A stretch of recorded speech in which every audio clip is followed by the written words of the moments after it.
El tema que vamos a tocar ahora es de sepsis en pediatría y TORCH. Soy la doctora Adriana Molina Rosales, pediatra gastroenteróloga, docente de la Cátedra de Pediatría de la Facultad de Medicina.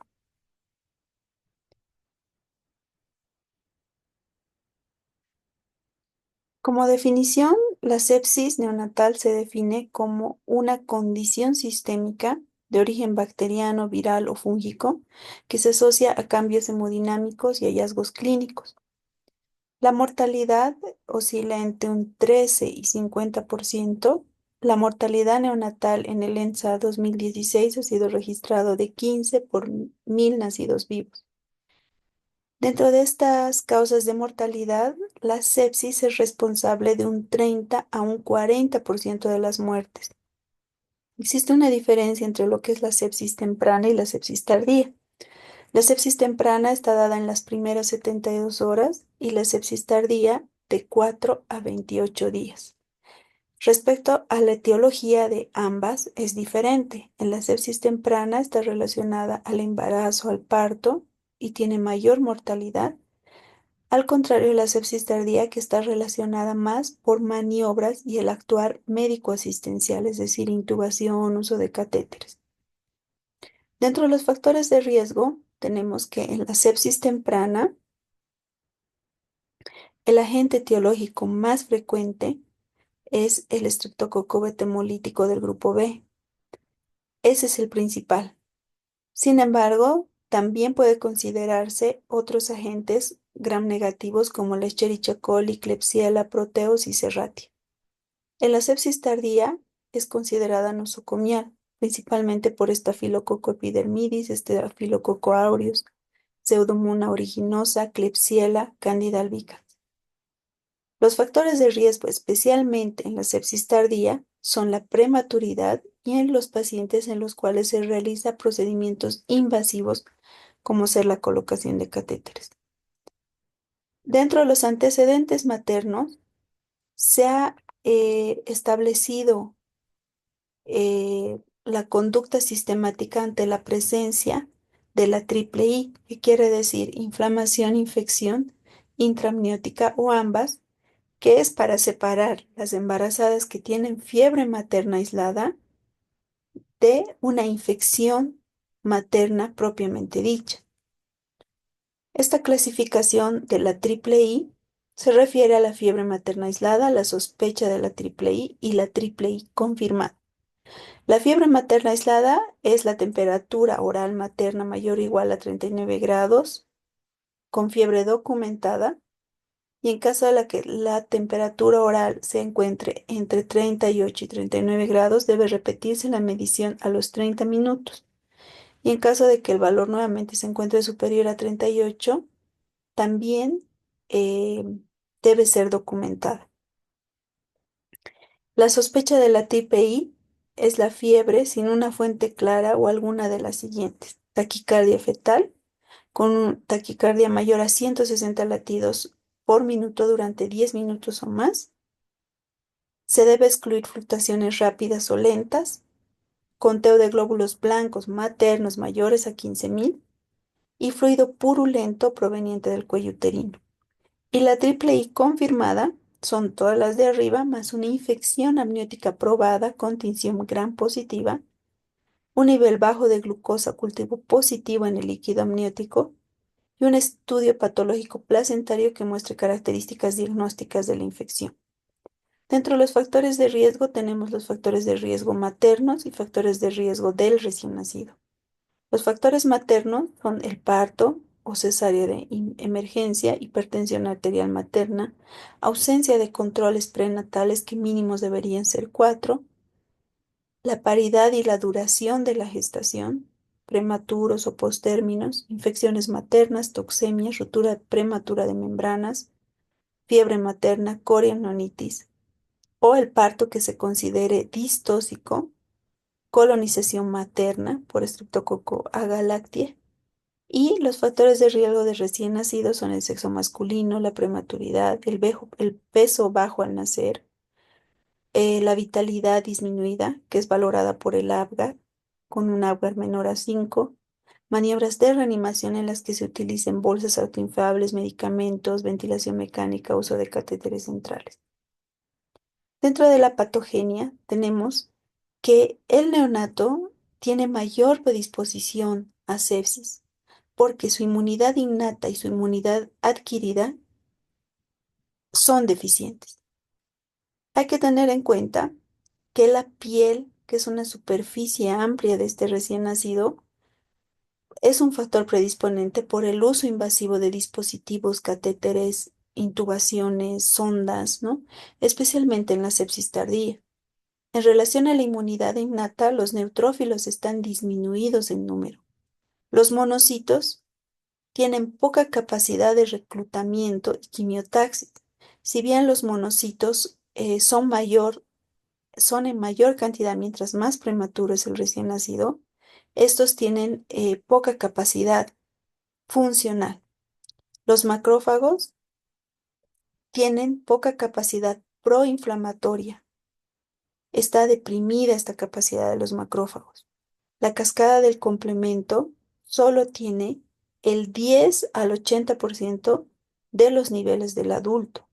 Y hablando de lo que es la inmunidad adquirida, si bien por vía transplacentaria se puede pasar IgG y por vía de la leche materna se puede pasar IgA secretora, esta protección es transitoria. El neonato carece de la exposición previa a agentes para iniciar una respuesta de memoria. Tiene niveles bajos de IgA y IgG. La respuesta TH1 es baja, que es la respuesta proinflamatoria por excelencia. Entonces, todos estos factores predisponen a este recién nacido a tener mayor sepsis neonatal. Dentro de la sintomatología, la inespecificidad es la regla, ¿no? Realmente debe existir una sospecha clínica, que es la piedra angular para diagnosticar la sepsis neonatal. Cualquier temperatura que esté por debajo o por encima tiene un valor predictivo del 20% y signos cardiovasculares tienen un valor predictivo de un 33%. La apnea y la bradicardia y la variabilidad de la frecuencia cardíaca son indicadores tempranos de la sepsis neonatal, principalmente tardía. Los signos clínicos son indicadores más sensibles que el hemograma para el diagnóstico de sepsis. Si no existen síntomas, es muy poco probable que exista sepsis en este recién nacido. Es por eso que es muy importante realizar el examen físico detallado de estos recién nacidos y prestar atención a estos síntomas, ¿no? Los signos eh, que vemos con más frecuencia en la sepsis tanto temprana como tardía son apnea, fiebre, dificultad respiratoria, hipoxia, mala alimentación, letargia, irritabilidad, hipotermia. Vemos con más frecuencia la fiebre en la sepsis tardía y también vemos con más frecuencia la hipotermia en la sepsis tardía. La apnea está presente en ambos, en la sepsis temprana y tardía, lo mismo que la dificultad respiratoria que está presente con mucha frecuencia en ambos. El diagnóstico es el gol estándar, es el hemocultivo, ¿no? El urocultivo se da en casos de sospecha de sepsis temprana. Principalmente debería realizarse. El cultivo de líquido cefalorraquídeo generalmente se recomienda si la sepsis es tardía, es decir, es mayor a 72 horas. El hemograma tiene poca sensibilidad y especificidad. Generalmente la leucopenia tiene más valor cuando se trata de una sepsis tardía o de mayor de 72 horas. La neutropenia tiene una sensibilidad de 85% en la sepsis temprana y en el resto de edades solo en un 60%. La PCR tiene un valor predictivo negativo del 99% para diagnosticar sepsis neonatal precoz, pero tiene una tasa inaceptable de falsos negativos, por lo que no es recomendado para diagnóstico. de sepsis. La procalcitonina tampoco va a definir el diagnóstico de sepsis. Sí está recomendado realizar un cultivo vaginal en la madre con la pesquisa de estreptococo betemolítico, que también puede ser útil en el diagnóstico. El tratamiento está enfocado a si es un paciente que tiene factores de riesgo y tiene clínicamente alta sugestión de una sepsis por los datos clínicos que ya he mencionado, debe iniciarse el tratamiento empírico, pero previamente o idealmente tomar el hemocultivo, ya que este hemocultivo nos va a permitir rotar los antibióticos y también el manejo de antibióticos se va a dar en base a la evolución clínica del paciente. El esquema empírico recomendado es ampicilina más un aminoglucósido y se puede optar por una cefalosporina de tercera generación en caso de que se sospeche de una neuroinfección. La duración del tratamiento puede ser de 7, 14, 21 días, dependiendo de la evolución clínica del paciente. Si nosotros tenemos la sepsis temprana, recomienda el uso de ampicilina y gentamicina. La ampicilina, dependiendo de los días del neonato, tiene dosis diferentes, como vemos acá. En la sepsis tardía o, como habíamos mencionado, en sospecha de infección del sistema nervioso central, se puede asociar cefotaxima más ampicilina a estas dosis. En relación al pronóstico, pues depende mucho y tiene peor pronóstico si se trata de un neonato que es prematuro, de una neuroinfección o si la sepsis tiene una etiología nosocomial. En relación a la prevención, debemos tener en cuenta que se debe hacer un control prenatal protocolizado mínimo de 4, identificar siempre los factores de riesgo de infecciones en la madre, el inicio oportuno de antibióticos.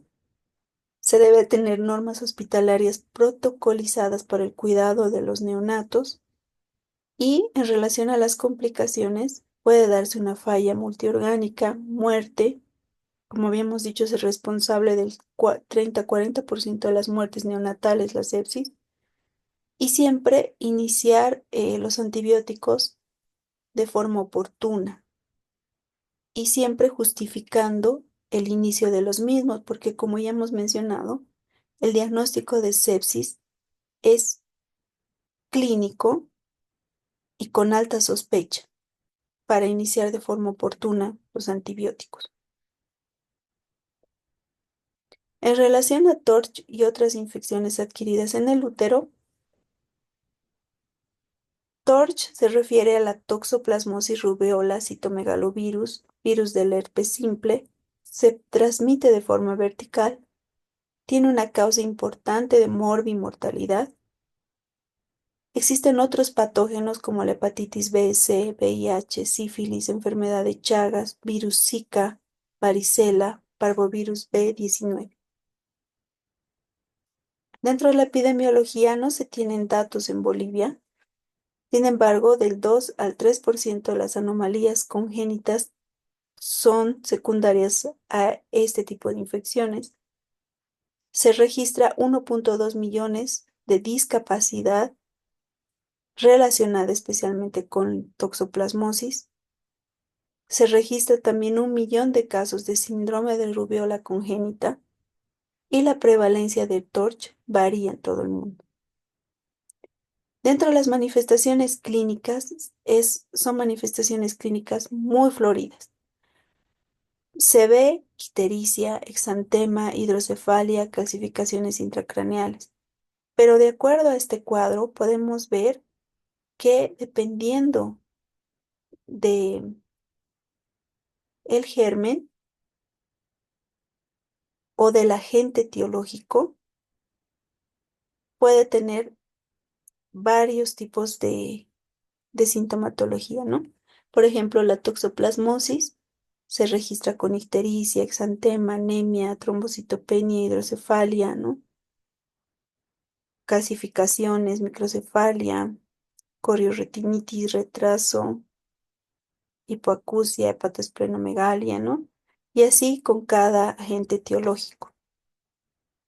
La toxoplasmosis se registra lo que es la tríada de Sabin. Esta está compuesta por coriorretinitis, hidrocefalia y calcificaciones intracerebrales.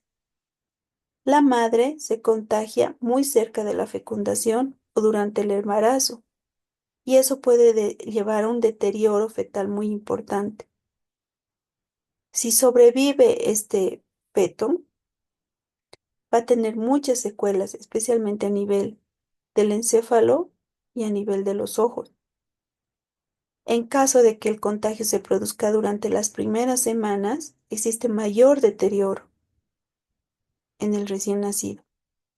Las pruebas serológicas nos van a dar resultados de anticuerpos del organismo contra el Toxoplasma gondii y el tratamiento es la pirimetamina a 1 mg por kilogramo día.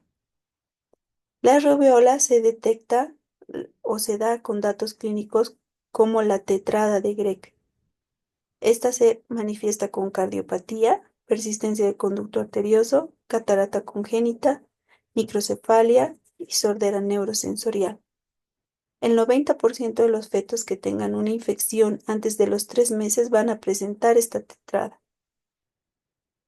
Si las primeras 12 semanas se da la infección, todos estos síntomas se van a presentar en un 80%. Además, se registran coriorretinitis, glaucoma, puede darse también una presentación sistémica y el diagnóstico se confirma con una IgG contra rubiola que persista por más de 12 meses o una IgM positiva. No existe un tratamiento específico para la rubiola. En relación al citomegalovirus, se produce en un 30 y 40% como primoinfección. Puede dar un deterioro importante con una afectación grave. Puede presentarse microcefalia, que se da hasta en un 50%, calcificaciones intracerebrales, hipoacusia, coriorretinitis, datos de púrpura, hepatoesplenomegalia, anemia hemolítica, encefalitis, retraso ponderal y psicomotor. El diagnóstico se hace detectando el virus o material genético en el ADN. Se puede hacer PCR en el líquido cefalorraquídeo y la administración de inmunoglobulina anti-citomegalovirus no tiene una indicación específica. El tratamiento recomendado es el vancomycin. El herpes virus tiene una incidencia de 1 en 3.500. El 80% de los casos está dado por el herpes virus tipo 2. Se puede producir piel con vesículas en racimo y estos niños pueden tener irritabilidad, fiebre, convulsiones, además de desarrollar ictericia o shock. Se debe practicar una cesárea de forma profiláctica y se puede administrar aciclovir como tratamiento. La sífilis se produce en contagio durante el parto, en contacto con las lesiones. Puede presentar sintomatología muy florida, como hepatoesplenomegalia, adenopatía, coriza, ictericia, pénfigo, palmoplantar, como vemos en estas lesiones. Podemos observar también síndrome nefrótico, condilomas, trombocitopenia, prematuridad, rinitis. Y a largo plazo puede presentarse sordera, queratitis intersticial, estos dientes de Hutchinson, como vemos, lesiones óseas, retraso mental, convulsiones. Se debe realizar en toda mujer embarazada la pesquisa de sífilis con el RPR, que es parte del control prenatal, y se debe administrar para tratamiento penicilina procaínica, 50.000 unidades internacionales por kilo día intramuscular, una dosis diaria durante 10 días en caso de ser pacientes asintomáticos. Se va a administrar penicilina benzatínica, 50.000 unidades internacionales por kilogramo intramuscular en una dosis única. La hepatitis B se da por una transmisión perinatal que puede ser transplacentaria. La mayoría de los casos son asintomáticos. Puede darse casos de hepatitis fulminante. El diagnóstico se hace mediante serología y la determinación serológica se puede hacer el primer trimestre y repetirla al tercero en las embarazadas que sea una población de riesgo. El neonato debe recibir la primera dosis de vacuna frente a hepatitis B y 0,5 de gamma globulina hiperinmune específica en las primeras 12 horas de vida intramuscular. Los recién nacidos prematuros, la vacunación frente a la hepatitis B se da cuando se llega a 2.000 gramos de peso o a los 2 meses de vida para obtener una inmunidad adecuada. En relación a la varicela zóster, la incubación es de 10 a 21 días, se transmite por vía transplacentaria de las 20 semanas de gestación, antes de las 20 semanas de gestación. Clínicamente se puede manifestar por lesiones cutáneas cicatrizales, serpenteantes, asociadas o no a alteraciones musculoesqueléticas, atrofia cortical, calcificaciones en los ganglios basales, convulsiones, retraso mental, microftalmia, corioretinitis y cataratas. Se puede realizar una amniocentesis desde las 18 semanas de gestación y transcurridas 6 semanas desde la infección materna para detección de ADN viral del líquido amniótico, o se puede realizar un raspado de las lesiones cutáneas para el cultivo celular, o también se puede realizar detección a través del líquido cefalorraquídeo. Y el tratamiento recomendado es aciclovir de 10 a 15 miligramos kilogramo dosis por vía intravenosa cada 8 horas durante 7 a 10 días. En relación a la prevención del TROCH, es importante mencionar que se debe realizar un control prenatal protocolizado, donde se realicen pruebas durante el embarazo para estos agentes etiológicos, ¿no? Realizar VIH, sífilis, Chagas, TORCH de forma obligatoria y mínimamente 4 controles prenatales. Muchas gracias por su atención.